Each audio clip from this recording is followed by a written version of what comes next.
नमस्कार, जोहार, जय हिंद। एक बार फिर से आप सभी का स्वागत है कॉलेज क्लास 24 में। और आज की हमारी सेशन चलने वाली है इंटीग्रेशंस के ऊपर, या खास बात करके इसे इंटीग्रल्स बोलते हैं। लेकिन इस टॉपिक्स की शुरुआत करते हैं कोटेशंस के साथ। यानी कि अगर आप माउंटेन चढ़ने के लिए सोच रहे हो और आप माउंटेन के पास हो तो भाई साहब चढ़ ही लोगे। और अगर आप मैथमेटिक्स के स्टूडेंट हो तो इंटीग्रेशंस आपको इजी लगेगा ही और आप बना भी लोगे। और इसी को आज हम पूरी तरीके से, बहुत ही मजेदार तरीके से, शॉर्ट एंड ट्रिक्स के साथ आपको बताने वाले हैं। क्योंकि आज के बाद आपको इंटीग्रेशंस के क्वेश्चन बनाने में रत्ती भर भी फर्क नहीं पड़ेगा। एकदम बहुत ही मजेदार ढंग से शुरुआत में आपको कुछ फंडामेंटल बताएंगे, फॉर्मूला बताएंगे, लेकिन लेकिन लेकिन आने वाले सिचुएशन में विदाउट फार्मूला भी बहुत सारे कंसेप्ट आपको देंगे, ताकि आप बिना फार्मूला भी क्वेश्चंस को बना सको। तो बने रहिएगा शुरू से लेकर लास्ट तक। अगर आप नए हैं चैनल पर सब्सक्राइब करिए, लाइक कर दीजिएगा, दोस्तों के साथ शेयर कर दीजिएगा। क्योंकि भाई साहब ये इंटीग्रेशंस का क्लास केवल डिफिनेशन डिफिनेशन ऊपर ऊपर फार्मूला लेवल पर नहीं होगा, बल्कि आपको विदाउट फार्मूला क्वेश्चंस बनाने के लिए आपको सिखा रहे होंगे। अभी हम फिलहाल शुरुआत करते हैं आज की प्यारा और बेहतरीन सा टॉपिक, जिसका नाम है इंटीग्रेशंस। तो इस इंटीग्रेशंस की टॉपिक्स ये है 12th का, और ये हमें ग्रेजुएशन के फर्स्ट ईयर में भी देखने को मिलता है। लेकिन आज हम मोटा मोटी जो बात करेंगे वो पूरी तरीके से हर एक चैप्टर में ये काम आता है, क्योंकि ये किसी भी टॉपिक में जाकर के घुसेड़ दिया जाता है इंटीग्रेशन को। तो आज हम उसी कमांड को पकड़ेंगे कि साला ये कहीं भी मिले हम इसको फटाफट से धो डालें सबसे पहले। ये हमारा कंसेप्ट आज की होने वाली है। तो हम फटाफट से शुरुआत करते हैं इंटीग्रेशंस के टॉपिक को। इसके लिए हमें सबसे पहले शुरुआत कर लेनी चाहिए एक ब्लैक बोर्ड खोजने की। तो हमारे पास ब्लैक बोर्ड ओपन हो चुका है। खैर ये ग्रीन बोर्ड जैसा आपको लग रहा होगा, लेकिन घबराइएगा नहीं, काम तो वही करेगा जो हम लिखने पढ़ने का करते हैं। तो भाई साहब इंटीग्रेशंस की शुरुआत हो चुकी है, आरंभ हो चुकी है। फटाफट से कमेंट कर दीजिएगा, कोई डाउट, कोई सेशन, कोई सजेशंस तो फटाफट कर दीजिएगा कमेंट। तो भाई साहब इंटीग्रेशंस की शुरुआत होती है इस छोटी सी कंसेप्ट से लेकर के। चलो जी, हमने कहा कि भैया आपके पास sin x हम देते हैं। तो हम अगर आपसे पूछे कि चलो बताओ दो जी sin x का डेरिवेटिव क्या होता है, तो तुम फटाक से कहोगे सर वो cos x होता है। चलो ये भी सही। चलो जी हमने आपसे पूछ दिया कि चलो जरा बताना कि tan x का डेरिवेटिव क्या होता है। तुमने फटाक से कहा कि सर ये तो sec स्क्वायर x होता है। क्या बच्चा वाला क्वेश्चन पूछ रहे हैं? ये तो हमने 12th में बहुत मजेदार तरीके से पढ़ के आते हैं, या तो फर्स्ट ईयर में बहुत मस्त तरीके से पढ़ लेते हैं कि sin x का डेरिवेटिव cos x और tan x का डेरिवेटिव sec स्क्वायर x। कोई प्रॉब्लम नहीं। यानी हमने आपको दिया sin x, आपने एक ऐसा प्रोसेस लगाया जिससे sin x सीधा सीधी चेंज हो गया cos x में। हमने दिया tan x, आपने एक ऐसा प्रोसेस लगाया जिससे वो कन्वर्ट हो गया sec स्क्वायर x में। अब यहां पर सवाल उठता है कि क्या कोई ऐसा प्रोसेस है, कोई ऐसा टेक्निक है, कोई ऐसा तरीका है जिसे हम cos x से sin x में चेंज हो जाए, sec स्क्वायर x से tan x में हो जाए, यानी उल्टा काम करें। तो भैया यहीं पर इजाद होता है हमारा इंटीग्रेशन का। और वो सीधा सीधी कहता है कि भैया अगर आपके पास cos x है ना, तो हम इसे सीधा सीधी चेंज करके आपको दे देंगे sin x में। घबराने की जरूरत नहीं है। अगर आपके पास sec स्क्वायर x है तो हम सीधा सीधी sec स्क्वायर x से सीधा सीधी यहाँ पर हम tan x में कन्वर्ट करके दे देंगे। तो भैया हमने अभी तक सीखा कि ये जो हम यूज कर रहे हैं इसे हम कहते हैं इंटीग्रेशन। और ये क्या करता है, तो बस जो डिफरेंशिएशन के थ्रू जो हमारे पास रिजल्ट आता है उस रिजल्ट को फिर से कन्वर्ट कर देता है जो पहले वाला सिचुएशन था। जैसे मान के चला जाए कि हम हैं और डिफरेंशिएशन के थ्रू हमको कोई लड़की बना दिया जाए, तो हम इंटीग्रेशन का यूज करके फिर से वो लड़की से फिर से लड़का बन जाएंगे। क्योंकि अभी हम थोड़ा सा स्मार्ट हैं तो हम लड़का ही बनना चाहेंगे। तो फिलहाल ये हमने सीखा कि इंटीग्रेशन जो है वो पूरी तरीके से रिवर्स के जैसा काम करता है, यानी रिवर्स ऑर्डर में काम करता है। किसका? तो हम कहेंगे डिफरेंशिएशन का ये एक रिवर्स प्रोसेस है। क्लियर है बात? तो हम लोगों ने ये बात तो सीख ही लिया। थोड़ी सी डिफरेंशिएशन भी आपको लिख देते हैं, क्या पता कई बार आप इसे पढ़ोगे तो आपको समझ में आएगा कि एक्चुअली में सर जो बोल रहे थे उसके पीछे लॉजिक है। कि एक्चुअली में जब हम डिफरेंशिएशन की बात कर ही रहे हैं तो हमने देखा कि integration is a reverse process of differentiation. ये हम लेकर के चल सकते हैं। क्लियर है जी। यानी ये मोटा मोटी बात हमने यहां से पकड़ करके चल, यानी अगर आपके पास u है कि अगर आपने यहां से एक्स स्क्वायर का डेरिवेटिव किया और वो हमारे पास 2x आया, तो इसका मतलब है कि हम 2x का इंटीग्रेशन करके सीधा सीधी एक्स स्क्वायर लाया जा सकता है। क्लियर एंड कट, यहां तक इंटीग्रेशन के हो जाते हैं, कंसेप्ट खत्म। अब ध्यान से सुनो, इंटीग्रेशंस दो तरीके के होते हैं, एक होता है इनडिफिनिट इंटीग्रेशन, दूसरा होता है डिफिनिट इंटीग्रेशन। इस पे भी चर्चा कर देते हैं जी। लीजिए, हमारे पास इंटीग्रेशंस के दो टाइप होते हैं, इसमें ज्यादा डिटेलिंग चर्चा करेंगे नहीं, लेकिन जितना काम है उतना हम चर्चा कर दे रहे हैं। इंटीग्रेशन में दो तरीके का होता है, एक इनडिफिनिट इंटीग्रेशन और दूसरा हमारे पास होता है डिफिनिट इंटीग्रेशन। ठीक है जी। अब इनडिफिनिट इंटीग्रेशन में क्या होगा कि भले ही हम कोई फंक्शन का इंटीग्रेशन करेंगे, ठीक है, तो हमें कुछ ना कुछ रिजल्ट मिलेगा, लेकिन यहां पर जब डिफिनिट इंटीग्रेशन की बात करते हैं तो हम पहले उस फंक्शन का इंटीग्रेशन करेंगे और फिर कुछ लिमिट पुट करते हैं, ऊपर वाले को अपर लिमिट कहते हैं और नीचे वाले को लोअर लिमिट कहते हैं।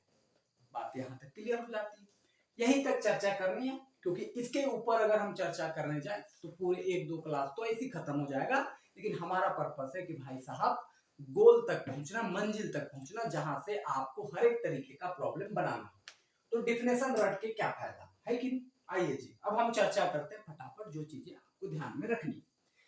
अब यहां से कुछ बहुत बात कर लेते हैं। मान चलो आपके पास कोई फंक्शन दिया है और इस फंक्शन का आपने इंटीग्रेशन किया, इंटीग्रेशन करने के बाद आपके पास कुछ ना कुछ रिजल्ट मिला, सपोज कर लेते हैं वो कैपिटल एफ एक्स है, और यहाँ पर हम एक सी ऐड करते हैं। अब ये सी क्यों ऐड करते हैं ये भी हम आपको बता देंगे, लेकिन फिलहाल इतना ही समझ करके चलिए कि हमारे पास कोई फंक्शन है, उसको dx के रिस्पेक्ट में इंटीग्रेशन किए तो हमें कुछ मिला और एक सी हम लोग ऐड करते हुए चलते हैं इंटीग्रेशन के रिजल्ट में। अब भाई साहब यहाँ पर जो चीजें देख रहे हैं इसे हम कहते हैं सिंबल ऑफ इंटीग्रेशन। ठीक है जी, सिंबल ऑफ इंटीग्रेशन ये हम कहते हुए चलते हैं, यहां तक चर्चा हो जाती है।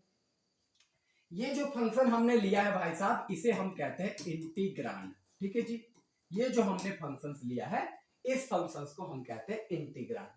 ये जो आप dx देख रहे हो भाई साहब इसको हम कहते हैं वेरिएबल। ठीक है जी, क्लियर है कट। ये जो आपको पास रिजल्ट मिला इसको हम कहते हैं इंटीग्रल वैल्यू, इसको कहते हैं क्या, इंटीग्रल वैल्यू। और ये जो हमारे पास c होता है इसको हम कहते हैं आर्बिट्री कांस्टेंट। ठीक है सर, तो हम लोगों ने इतनी बातें तो समझ लिया कि अगर हमारे पास कोई फंक्शन दिया है तो उस फंक्शन को हम इंटीग्रांड कहेंगे, जो हमारे पास यहाँ दिया हुआ है dx उसको वेरिएबल्स कहेंगे। ये हमारा सिंबल ऑफ इंटीग्रेशन हो गया, जो रिजल्ट निकला वो इंटीग्रल वैल्यू, और ये c हमारा आर्बिट्री कांस्टेंट है। जैसे एग्जांपल्स के थ्रू अगर हम आपको समझाने की कोशिश करें तो ज्यादा बेटर तरीके से आप समझ करके चल सकते हैं। जैसे हमने यहाँ पर ले लिया 10x, ठीक है जी, dx, तो 10x का इंटीग्रेशन होता है sec स्क्वायर x और एक प्लस में c ऐड करेंगे। अब यहां से देखो ये जो हमारे पास दिखा वो हमारे पास सिंबल ऑफ इंटीग्रेशन हो गया, ये जो हमारे पास दिखा 10x वो इंटीग्रांड हो गया, dx जो दिखा वो वेरिएबल हो गया, sec स्क्वायर x जो हमें रिजल्ट मिला वो इंटीग्रल वैल्यू हो गया, और ये जो c है हमारे पास वो एक आर्बिट्री कांस्टेंट देखने को मिल रहा है। ठीक है जी, अब हम चर्चा करके आपको बता देते हैं कि ये c क्यों ऐड करते हैं और इसे आर्बिट्री कांस्टेंट क्यों कहते हैं, ये हम आपको डिटेल चर्चा कर देते हैं। लेकिन यहाँ तक कंफर्म कर दीजिए कि आपको समझ में आ गया है, और एक बार रिवीजन कर लीजिए आंख बंद करके कि ये होता है हमारा इंटीग्रेशन ऑफ सिंबल, जो फंक्शन होगा इंटीग्रांड होगा, dx वेरिएबल होगा, रिजल्ट जो आएगा वो इंटीग्रल वैल्यू होगा और c आर्बिट्री कांस्टेंट होगा। इस बात को ध्यान में रखिएगा। आइए जी फटाफट अब चर्चा कर लेते हैं कि आखिर वो c क्यों ऐड करते हैं और उसे हम आर्बिट्री कांस्टेंट क्यों कहते हुए चलते हैं। देखो एक्चुअली में होता क्या है, जैसे मान के चला जाए कि हमने आपको कहा कि भाई साहब एक्स स्क्वायर का डेरिवेटिव करो, तो तुम फटाक से कहोगे 2x। चलो जी, हमने और आपको एक रिजल्ट दिया एक्स स्क्वायर प्लस 5 का इंटीग्रेशन करो, तो आप फटाक से कहोगे एक्स स्क्वायर का तो इंटीग्रेशन 2x और 5 तो कांस्टेंट है तो उसका सीधा सीधी 0। चलो एक रिजल्ट और दिए एक्स स्क्वायर माइनस 4। अब हमने कहा कि भैया इसका इंटीग्रेशन करके बताओ, तो तुमने कहा एक्स स्क्वायर का तो सीधा सीधे 2x सर और माइनस 4 कांस्टेंट है तो उसका 0। क्लियर है बात। अब यहां पर इंटीग्रेशन जब आप करते हो 2x का तो 2x तो उल्टा काम करता है, सॉरी इंटीग्रेशन तो उल्टा काम करता है कि ये इससे इसमें कन्वर्ट कर देगा इसमें। तो जब आप 2x का इंटीग्रेशन करोगे, क्योंकि ये उल्टा काम कर रहा है, तो ये कंफ्यूज हो जाएगा कि 2x बराबर हम एक्स स्क्वायर दे, एक्स स्क्वायर प्लस 5 दे, एक्स स्क्वायर माइनस 4 दे, ऐसा अगर आप चाहोगे तो अगर हम डेरिवेटिव अगर इसका करना चाहें एक्स स्क्वायर प्लस 3 को, तब भी ये तो 2x ही आएगा। तो ये कंफ्यूज रहेगा कि भाई साहब 2x का जब हम इंटीग्रेशन करेंगे तो ये दे, ये दे, ये दे, ये दे, क्या दे। तो ये कंफ्यूज होने से बचने के लिए ये पहले एक्स स्क्वायर देता है और एक कांस्टेंट टर्म हम c ऐड कर देते हैं, और c के जगह पर हम आवश्यकता अनुसार 1, 0, 2, 4, 3 कुछ भी ले सकते हैं। इस चलते हम इसे आर्बिट्री कांस्टेंट कहते हैं। तो दो बातें क्लियर हो गए कि c क्यों ऐड करते हैं, क्योंकि इसको कंफ्यूजन ना हो कि क्या रिजल्ट देना है, और c की जगह कुछ भी हम 1, 2, 3, 4 आवश्यकता अनुसार या जो कंडीशन दिया है उसके अकॉर्डिंग हम लेते हैं। तो इस वजह से ये तमाम चीजें हम लिख पाते हैं। यहाँ तक हो जाती है चर्चा खत्म। अब हम लोग आते हैं भैया फंडा कुछ बहुत बेहतरीन सा फार्मूला पर, जिसपे हमें चर्चा करनी है, और वहां से फिर हमारी पूरी सारांश यानी कि इंटीग्रेशन का शुरुआत हो जाती है, प्रारंभ हो जाती है। तो फटाफट अभी तक जुड़े हैं तो लाइक कर दीजिए, शेयर कर दीजिए, सब्सक्राइब कर दीजिए अगर हमारे चैनल पर नए हैं, क्योंकि भाई साहब सब्सक्राइब करने से कुछ होता नहीं है, ज्यादा से ज्यादा वही होता है जो मंजूर खुदा होता है। तो भाई साहब आइए आगे हम लोग बढ़ते हैं और कुछ बहुत फॉर्मूला पढ़ लेते हैं, यानी कि हम यहाँ पे कर रहे हैं फॉर्मूला ऑफ इंटीग्रेशन। ठीक है जी, हम लोग इस पर चर्चा करने की कोशिश कर रहे हैं कि आखिर इंटीग्रेशन की क्या क्या फॉर्मूला था, जो आपने 12th पर, ग्रेजुएशन के फर्स्ट ईयर पर, सेकेंड, थर्ड किसी में भी पढ़े होंगे, लेकिन आज तो मोटा मोटी नहीं भी पढ़े हैं, तो भैया आपको कंसेप्ट क्लियर होने वाला है। तो फटाफट से हम लोग उस चीजों पर चर्चा कर देते हैं।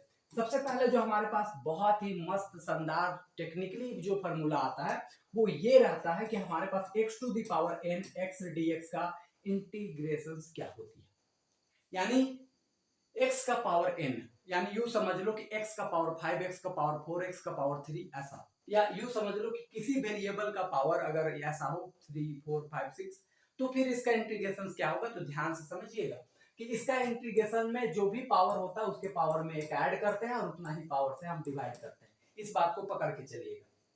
जैसे हम यू कह रहे हैं कि अगर x का पावर 5 है तो आप यहाँ पर 5 हो, तो हम क्या करते हैं कि यहाँ x का पावर 5 है तो यहाँ पर 1 ऐड करेंगे और उतना ही पावर से डिवाइड करेंगे। इससे होगा क्या कि x का पावर 6/6। लेकिन जब हम आपको टेक्निकली कह रहे हैं कि इस तरीके से सोचिए कि अगर यहाँ कुछ भी पावर है तो एक पावर जोड़ेंगे उतना पावर से डिवाइड, तो फिर फॉर्मूला रटने की कोई जरूरत नहीं रहेगा। जैसे कि अगर हम यू कह ले कि भाई साहब अगर आपके पास x to the power 4x dx है, तो आप सीधा सीधी कह लो कि भैया x का पावर 5/5। अब बोलेगा कैसे, तो भैया पावर चल रहा था 4 और हमारा टेक्निकली फॉर्मूला ये कहता है कि एक पावर बढ़ा दो उतना पावर से डिवाइड, बात खत्म, हो गया इंटीग्रेशन। इतना ही आसान है भाई साहब। बस आपको फार्मूला हम भूलने पे मदद कर देंगे, क्योंकि फार्मूला को बिना रटे उटे भी इंटीग्रेशन के क्वेश्चन बनाए जा सकते हैं। इस वजह से हम आपको आज की क्लास ले रहे हैं। चलिए जी इसी पर चर्चा कर लेते हैं। मान चलो x का पावर 7x dx है, आप कर लोगे x का power 8/8। What is the problem? Nothing bro, this is the चीज, है कि नहीं? यानी सिंपल सिंपल सा फंडा है। अच्छा कोई कहता है सर अगर रेशनल पावर हो तो, रेशनल पावर हो तो ध्यान रखना, रेशनल पावर कहने का मतलब ये है सर कि अगर x का पावर 1/2, x का पावर x का पावर 1/2, x का पावर 1/2, और इसका इंटीग्रेशन करना है भाई साहब आपको, x का पावर 1/2 का इंटीग्रेशन करना है। तो बस इतना ही करिएगा कि एक बढ़ाइएगा तो यहाँ से 3/2 एंड यहाँ से 3/2 कर लीजिएगा। अब बोलोगे ऐसे क्यों? क्योंकि सर अगर आप यहाँ पर एक पावर बढ़ाओगे यानी 1/2 + 1 करोगे और 1/2 + 1, तो जब आप इसको सॉल्व करोगे तो x का पावर 2 का 2 और एक सीधा सीधी 3/2 और यहाँ पे 3/2 ही आएगा। लेकिन आज के बाद आपको मोटा मोटी ये सब कॉन्सेप्ट सोचना ही नहीं है कि कैसे जोड़ेंगे, सीधा सीधी समझो कि यहाँ 1/2 है, जिसमें 3/2 बनेगा पावर में। अगर यहाँ पर u रहा x का पावर 3/2 तो इससे बढ़ा दो x का पावर 5/2। अगर वो ये कहता है x का पावर 5/2 तो हम सीधा सीधे कहेंगे x का पावर 7/2। क्या प्रॉब्लम? कुछ नहीं। अगर वो कहता है x का पावर 7/2 देते हैं तो हम कहेंगे x का पावर 9/2। वो 9/2 देता है तो 11/2, 11/2 तो 13/2। What is the problem? Nothing bro. तो ये सिंपल सिंपल सा कंसेप्ट है जिसको आपको इंटीग्रेशन के अंदर ध्यान में रख के चलना है। चलो जी, इसी में थोड़ी बहुत और चर्चा करते हैं। अच्छा, ये फार्मूला जो है वो हमेशा काम करता है, बस एक बात का ध्यान रखिएगा कि ये -1 के लिए काम नहीं करता है। -1 आप जैसे ही लीजिएगा ये फार्मूला गड़बड़ हो जाएगा। अब बोलोगे सर कैसे? क्योंकि यहाँ पर आप -1 लोगे ना, यहाँ पर -1 और +1 जीरो और किसी के नीचे जीरो, दिस मींस इंफिनिटी, और यहाँ पर हो जाएगा गड़बड़। समझ गए क्या? यानी ये फार्मूला -1 पे फेल हो जाता है, क्योंकि यहाँ -1 +1 करेंगे तो जीरो, किसी के नीचे जीरो, इंफिनिटी। जैसे ये हम ऐसे कह सकते हैं कि एक मिस्त्री आया आपके घर में, बिजली का पूरा समस्या था, उसको सॉल्व करने वाला, उसने कहा कि हम सब कुछ ठीक कर देंगे, ये वाला समस्या हमसे नहीं होगा। उस तरीके का ये फार्मूला है कि ये कह रहा है कि हम सबके लिए सही है, negative positive zero fraction number कुछ भी हो, बट्टा वाला नंबर, रूट वाला नंबर, माइनस वाला नंबर, प्लस वाला नंबर, पावर में कुछ हो चलेगा, बस -1 नहीं लेना। ठीक है जी। जैसे यू कह रहा है कि अगर नेगेटिव भी लेते हो आप, x का पावर -3 ले लेते हो, ठीक है जी, तो एक पावर बढ़ाएंगे, यानी एक पावर बढ़ाएंगे तो -3 + 1 अपन में -3 + 1, दिस मींस x का पावर -3 + 1, दिस इज -2 एंड अपन में -2। समझ गए क्या? यानी नंबर लाइन में अगर देखें तो ये -3 -2 -1 और 0, यानी -3 से -2 बढ़ा और इससे -1 बढ़ा।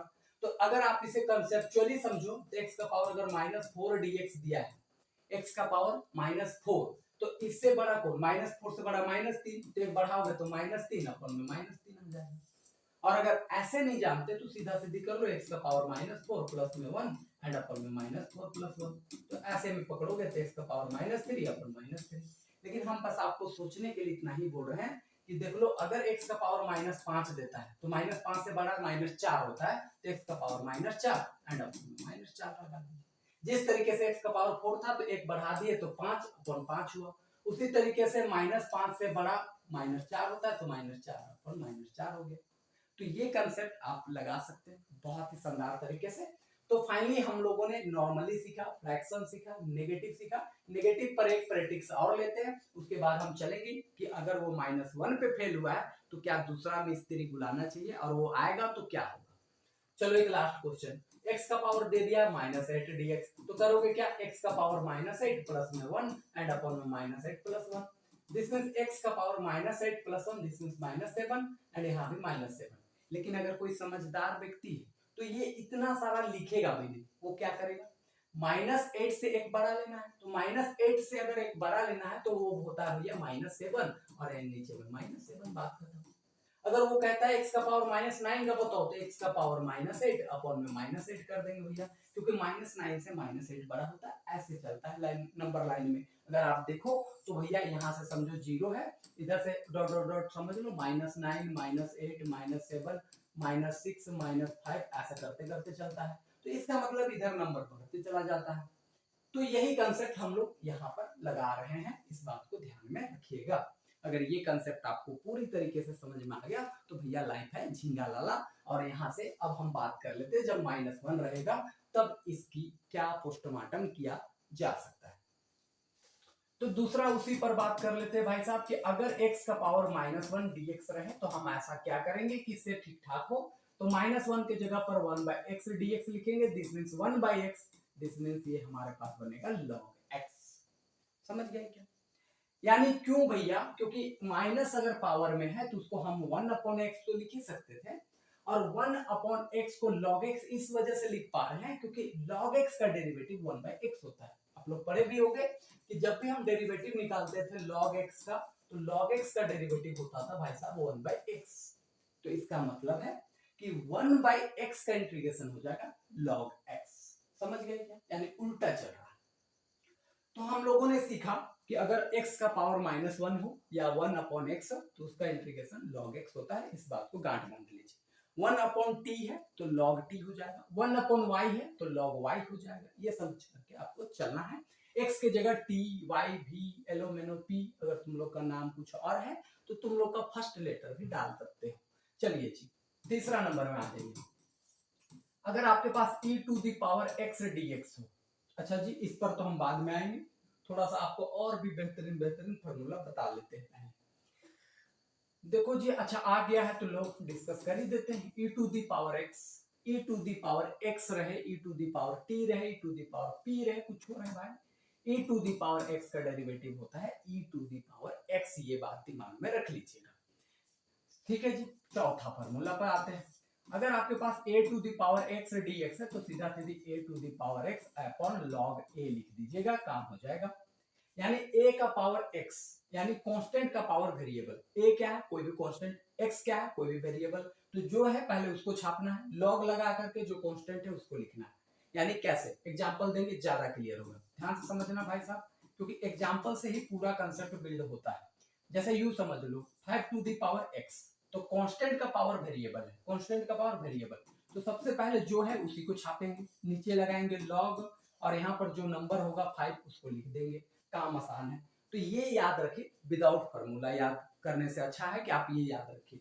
जैसे यू समझा रहे हैं आपको कि बस आपको यू करना है, जैसे 4 टू दी पावर x, तो बस आपको इतना ही सोचना है कि भैया जो है उसको पूरी तरीके से छापेंगे, नीचे log लगाएंगे और यहाँ से 4 लिख देंगे, काम खत्म। ये दिमाग में रखिए, फार्मूला नहीं दिमाग में रखिए, क्योंकि फार्मूला आने वाले समय में आप भूल जाइएगा, लेकिन इंटीग्रेशन के क्वेश्चन बनने लगेंगे। जैसे 3 टू दी पावर x, तो सीधा सीधी 3 to the power x and upon log 3, ऐसा हम लिख सकते हैं। तो ये हो गया चौथा फार्मूला का पोस्टमार्टम खत्म। अब आते हैं भाई साहब पांचवा नंबर पे, बहुत ही मजेदार सा फार्मूला है, बट वो फार्मूला नहीं भी बोल सकते हम, क्योंकि उसको हम निकालेंगे, यानी कि कह सकते हो कि फर्स्ट वाले जो फार्मूला है उसी से डिराइव करने की कोशिश करेंगे। अच्छा देख लो, कई बार स्टूडेंट को कुछ बहुत कंफ्यूजन भी होता है, जैसे अंडर रूट एक्स लिख दिया, ठीक है जी, दूसरी बात है कि ऐसा लिख दिया अंडर रूट यहाँ पर 3 और x लिख दिया, फिर कभी अंडर रूट ऐसा x और यहाँ पावर 5 लिख दिया, ठीक है। ये सब नॉर्मली क्वेश्चन है जो कभी कभी अब बच्चा लोग को परेशान करता है जानबूझ करके, मतलब ठीक है अब तुम लोग है तो क्या ही कर देगा, तो ऐसे में आप घबराइएगा मत, बहुत ही सावधानी से इसका आंसर निकलता है। कैसे, ध्यान समझो, x पर रूट लगल है, x पे रूट लगल है, तो x लिखना, रूट के वजह से लिख सकते हो पावर हाफ, ठीक है, पावर हाफ लिख दिए। अब पावर हाफ है तो भैया फर्स्ट वाला रूल की एक पावर ऐड करो उतना पावर से डिवाइड, हाफ है तो सीधा सीधी हमने आपको बोला 3/2 लिख दीजिए, 3/2 लिख दीजिए, काम खत्म, समझ गए। इसमें आ जाइए भैया, x का पावर यहाँ पर 3 लिख दिया रूट में, तो इसका मतलब होता है 3/2 पावर, ठीक है, x का पावर 3/2 पावर होता है, यानी 3 तो 3 हो गया और ये रूट की वजह से 1/2 पावर ऐसे लिखते हैं। इसका इंटीग्रेशन करना है, 3/2 है तो एक पावर बढ़ाएंगे तो 5/2, 5/2। तो ये बात तो आप समझ ही गए होंगे कि भैया ये x का पावर 5/2 dx है, यानी एक पावर बढ़ाएंगे तो x का पावर 7/2, 7/2 बन करके आ जाएगा। तो ये एक सिंपल सा फंडा है जो कभी कभार आपको परेशान करने के लिए दे सकता है, तो इसे घबराइएगा मत, ये बहुत ही सावधानी से प्यारा सा बच्चा है जो बस थोड़ा सा नौटंकी करता है, इसको चॉकलेट बिस्कुट दे करके आप ठग सकते हैं। अब थोड़ी बहुत आगे बढ़ते हैं, चर्चा को और थोड़ा सा बूस्ट करते हैं, विरामा अवस्था में जब तक कि ना पहुंच जाए, थोड़ी सी इसको मजेदार बनाते हैं, थोड़ा सा देख भी लेते हैं आपकी कमेंट बॉक्स, बाकी तो सब कुछ बढ़िया, सब कुछ तंदुरुस्त, सब कुछ ठीक ठाक है। तो अब हम पढ़ते हैं एक नए अध्याय, नए सेशन में, जहां से हम यहाँ पर चर्चा कर रहे हैं। तो अब हम फाइनली बात करने की कोशिश करते हैं कि हमारे पास और भी बेहतरीन सा फॉर्मूला जो है उस पर हम चर्चा कर लेते हैं। बेहतरीन सा फॉर्मूला की अगर हम बात करें तो हम सबसे पहले बात कर लेते हैं 1/√x की, ठीक है। 1/√x की अगर हम बात करें तो सीधा सीधे इसे 2/√x लिख दीजिएगा। अब बोलोगे ऐसा क्यों सर, तो सीधा सीधी मतलब अगर इसकी अगर हम प्रूविंग की बात करें कि ये कैसे आता है, तो बस सीधा सीधी है कि 1/रूट की वजह से x का पावर 1/2 लिख सकते हैं, इसके वजह से इसको ऊपर ले जाएंगे तो पावर हाफ हो जाएगा dx, और एक सीधा सा फंडा है कि यहाँ पर जो भी पावर है उसमें एक बढ़ाएंगे, तो दिस मीन्स की -1/2 प्लस में 1 एंड अपॉन में -1/2 प्लस 1, दिस मीन्स यहाँ से करेंगे तो x का पावर 2 1 2, एक घटाएंगे तो 1/2, और नीचे भी सॉल्व करेंगे तो 1/2, ये 2 चला जाएगा ऊपर, दिस मीन्स यहाँ पर बनेगा x का पावर 1/2, 2 तो 2 और हाफ पावर की वजह से हम √x लिख सकते हैं, तो हम ये काम भी यहाँ से बारीकी तरीके से कर सकते हैं। तो ये फार्मूला भी एक बेहतरीन और मजेदार है, इसको भी याद रखिएगा। आज के बाद हम ये यूज करेंगे कि 1/√x is equal to 2/√x, लेकिन पढ़िएगा इसको ऐसे 1/√of variable 2 into under root variable, ये याद रखिएगा, ज्यादा कन्वीनियंट होगा क्योंकि आने वाले समय में x की जगह पर t भी हो सकता है, y भी हो सकता है, x+2 भी हो सकता है, x+4 भी हो सकता है। तो इस वजह से आप फार्मूला को ऐसे नहीं याद करके, जो 12 का गलत तरीका है उसको ना याद करके ये याद रखिए 1 upon under root variable this is equal to 2 under root variable, ऐसे याद रख के चलिएगा। आइए जी नेक्स्ट लेवल पर चर्चा कर लेते हैं। नेक्स्ट लेवल पर अगर चर्चा करें तो 1 अपॉन एक्स स्क्वायर dx है, इसकी आप जरूर याद करिएगा। तो इसकी फॉर्मूला हो जाती है -1 अपॉन एक्स, और ये भी एक बेहतरीन तरीके का फॉर्मूला है, यानी 1 अपॉन वेरिएबल का square is equal to -1 upon variable, ये फॉर्मूला याद रखिएगा। इसकी अगर हमसे आप प्रूविंग पूछते हैं कि सर ये कैसे आता है, तो आइए हम चर्चा करके आपको बता देते हैं कि देखो भैया ऐसा है कि ये एक्स स्क्वायर ऊपर ले जाइएगा तो पावर -2 हो जाएगा, और इसके बाद तो आप जानते हो कि एक पावर जोड़ोगे तो -1 अपॉन बचे -1, दिस मींस -1 अपॉन x, ऐसा आप लिख सकते हो क्योंकि ये माइनस ऊपर चला गया और ये पावर के वजह से 1 अपॉन x लिख पाए। तो सीधा सीधी फंडा क्लियर हो गया होगा कि हम एक बात की 100 बात में ये याद रखेंगे कि 1 अपॉन एक्स स्क्वायर dx का इंटीग्रेशन -1 अपॉन x हो जाता है। तो यहां तक भाई साहब हमारी हो जाती है चर्चा आधा फार्मूला का खत्म। अब हम मेन कुछ बहुत ट्रिगोनोमेट्री फार्मूला को लिख देते हैं जो आपको बहुत ज्यादा यूजफुल होने वाली है। इसके बाद बात करेंगे कुछ बहुत फंडामेंटल फार्मूला पे, और जैसे ही फंडामेंटल फार्मूला हमारा डिस्कशन हो जाएगा, क्वेश्चन प्रैक्टिस शुरुआत हो जाएगी, और फिर ना तो कोई फार्मूला आएगा ना कोई हमें याद करने का टेंशन, क्योंकि हम कर रहे होंगे बहुत सारे क्वेश्चंस का प्रैक्टिस, और हम आपको बता रहे होंगे कुछ नए थॉट एंड ट्रिक्स जो आपके इंटीग्रेशंस को बनाएंगे आसान। तो भाई साहब अब हम डिस्कस कर लेते हैं कुछ ट्रिगोनोमेट्री फार्मूला जो आपको बहुत जरूरी है कि आप सीखिए। तो इस ट्रिगोनोमेट्री फार्मूला में हम सबसे पहले बात कर लेते हैं भाई साहब sin x dx की फार्मूला पे, फिर हम दूसरा पे चर्चा करेंगे, वो होगा हमारे पास cos x dx के ऊपर। फिर अगर हम बात करेंगे तो भाई साहब हमारे पास होता है tan x dx के ऊपर चर्चा करेंगे। फिर चौथा में अगर हम बात करेंगे तो सीधा सीधी cot x के dx पे बात करेंगे। फिर पांचवा नंबर में अगर हम बात करेंगे तो सीधा सीधी sec x dx पर बात करेंगे। और छठा नंबर में अगर हम बात करेंगे तो भाई साहब हम यहाँ से बात करेंगे cosec x dx के ऊपर चर्चा करेंगे। ठीक है जी, यहाँ तक होगी। इसके अलावा कुछ बहुत और भी है जिस पर हम लोगों को चर्चा करनी है, तो वो हमें बस इस पर बात करनी है कि अगर sec स्क्वायर x dx हो तो क्या होगा। आठवां नंबर में हम इस पर बात कर लेंगे कि अगर cosec स्क्वायर x हो तो क्या होगा। और अगर हम आगे कुछ बहुत बात करने की कोशिश करें, जैसे जैसे जैसे जैसे 9 नंबर में अगर हम बात करने की कोशिश करें, बाय द वे ऐसे sec x into ten x dx, तो इसका क्या होगा। और 10 नंबर में अगर हम बात करें तो cosec x into cot x dx, तो इसका हमारे पास क्या बनने वाला है, इस पर हम बहुत विस्तार पूर्वक से चर्चा करेंगे। तो डिस्कस कर लेते हैं। पहला sin x का इंटीग्रेशन होगा माइनस cos x, ये याद रखिएगा। cos x का होगा sin x, ये याद रखिएगा। tan x का आपके पास होगा log sec x, या फिर इसी को बहुत लोग माइनस log cos x भी यूज कर लेते हैं। cot x की अगर हम बात करें तो log sin x, ये भी आप लेकर के चल सकते हो। इसकी प्रूविंग वगैरह फर्स्ट ईयर बीएससी में हम लोग करवाते हैं, अभी प्रूविंग देने की कोई जरूरत नहीं है, आपको वो चीजें अभी जरूरत भी नहीं पड़ेगा। इसकी हमारे पास होती है log sec x plus tan x, ठीक है जी। या तो बहुत बार इसी को यूज किया जाता है log 10 π/4 प्लस x/2, ये भी एक फार्मूला के रूप में यूज किया जाता है। उसके बाद cosec x की अगर हम बात करें तो इसकी फार्मूला होता है log cosec x minus cot x, या फिर इसी के जगह पर बहुत लोग यूज करते हैं log 10 x/2, ये भी एक फार्मूला बन करके आता है। अब यहाँ पर जो चर्चा है, जो बाकी सारे फार्मूला उस पर भी बात कर देते हैं। यहाँ पर जो sec स्क्वायर x है इसकी इंटीग्रेशन, तो यहाँ पर होगा माइनस cot x। यहाँ पर अगर हम इसको देखें तो इसका हम लिख सकते हैं sec x, और यहाँ पर लिखेंगे तो हम सीधा सीधे लिखेंगे माइनस cosec x।